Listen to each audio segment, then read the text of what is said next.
کیوں؟ کیونکہ دنیا جانتی ہے عمران خان کپتان ہے اور باقی سب کوڑا دان ہیں۔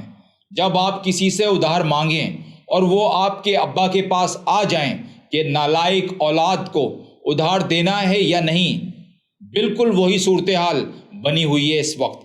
حکومت کو چاہیے کہ آئی ایم ایف کا قرضہ واپس ان کے منہ پر مارے۔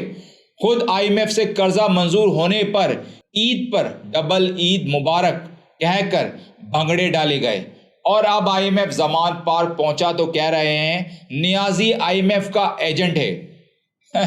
یہ کسی حال میں خوش نہیں ہے پی ڈی ایم والے، یہ اور ان کے سہولت کار۔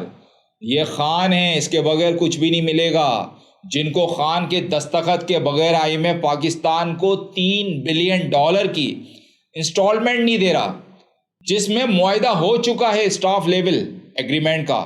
اس کے باوجود خان کے دستخط کے بغیر آئی ایم ایف پاکستان کو قرضہ نہیں دے رہا۔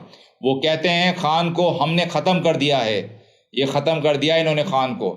یہ آئی ایم ایف کی ٹیم دستخط کروانے نہیں، 75 سالہ بادشاہت کا جنازہ پڑھنے آئی ہے۔